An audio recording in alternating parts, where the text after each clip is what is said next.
Okay. And also, L. Ron Hubbard said that 80% of people are basically good people, but there are 20% of people who are basically innately evil. Can you tell me maybe if you've heard a bit about that, or it seems to be an arbitrary number that he pulled out of his ass on that one. Can you tell me when the Church of Scientology considers that somebody falls within that 20% of being evil towards the Church of Scientology, do they consider that it is, I mean, people who are in the Church of Scientology, do they consider that it is reasonable to lie and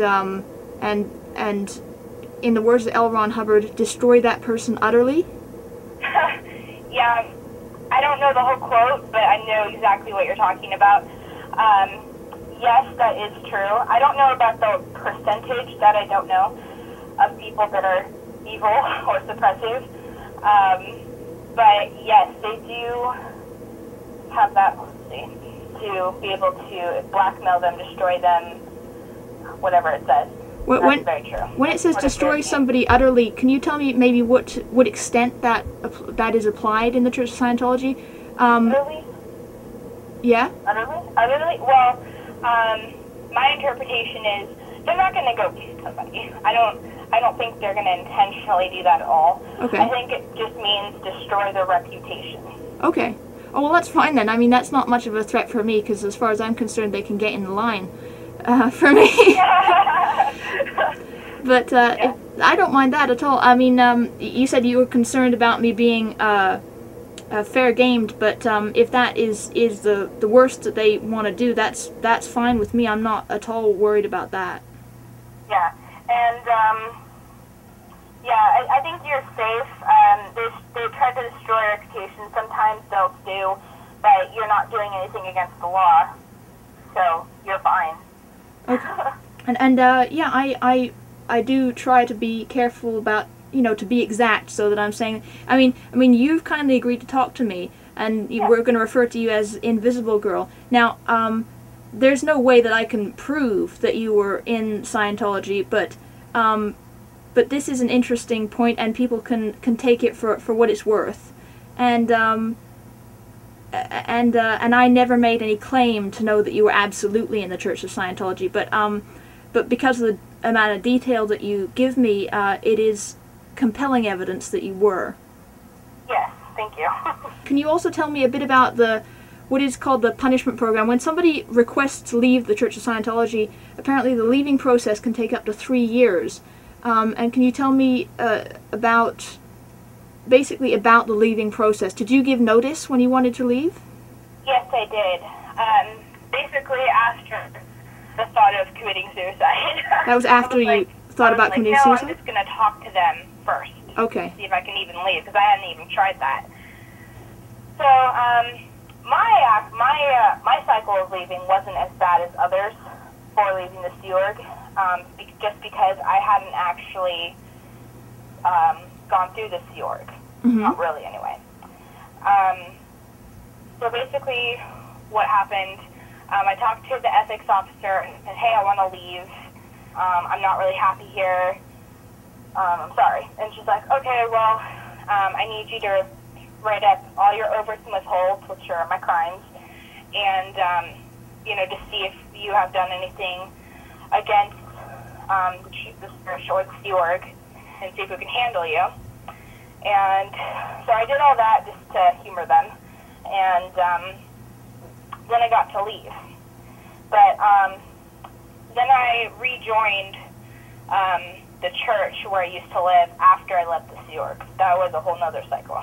I rejoined the church I had originally worked at, and trying to leave there.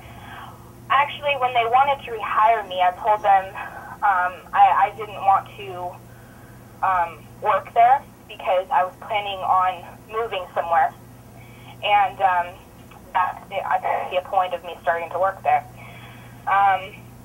And they told me that it was totally okay if I started working there, and then I could leave whenever I wanted to go move. Mm-hmm. So I'm like, oh, really? I've never heard of that policy. And they were like, oh, well, we'll go call someone to go confirm it. And I'm like, okay. I was very gullible, and I don't even know if they actually did call someone because they left the room. But I re-signed a contract, and I began working for them.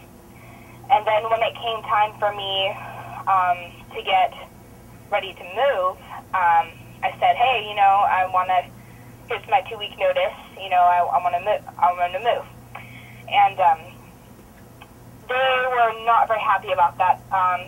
There were some people that didn't know about that agreement, and they thought that I was wrong and that I shouldn't leave and that I should have never made that agreement because it wasn't true or valid. Mm-hmm. So now I was just kind of stuck. I mean, I had signed this contract, and apparently my agreement with the prior people wasn't valid anymore. Did they ever threaten you with legal action? Not with legal actions. When I threatened to leave or quit, I was told that I could be declared a suppressive person because I was publicly announcing that I was leaving or wanting to leave. Okay. So I was being threatened that I would be a suppressive person. And so I had to go through their ethics department. I had to talk to lots of people. I had to write up a lot more crimes that I've done. They weren't really crimes. They were more like I was late one day or, you know, just silly things like that that really have nothing to do with crimes. Mm-hmm. And, yeah, so I went through that. That lasted for 3 or 4 months of that. Really? So you had to stick around for another 3 or 4 months, basically, before they would let you go without having this, without being declared a suppressive person? Yes. And instead of just routing off, like just, you know, going through the regular, you know, you're quitting 2-week notice thing, it went through, you know, 3 or 4 months, and instead of just quitting, they dismissed me, which is not being, well, it is kind of being fired, but dismissed basically means that I can't work at another church unless I go through their ethics program. And if I had done any courses there while I worked there, I would have to pay all of that off before. Luckily, I didn't. And,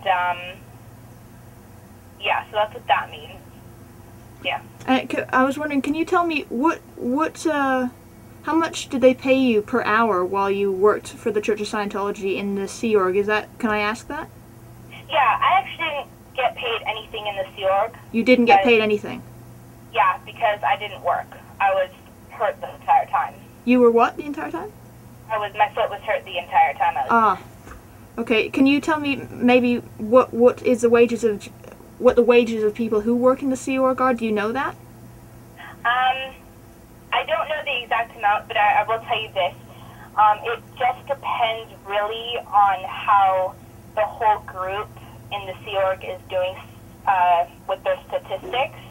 So I guess there is a tremendous amount of peer pressure if somebody is, in a sense, lagging or falling behind, or they've used the term bad ethics. Yes. There is a great deal of emotional pressure exerted on you by the people who you spend every day, all day long with. Oh, yes. Yes, definitely. Because if you don't do well and your stats are down, you don't get paid well that week. Nobody does.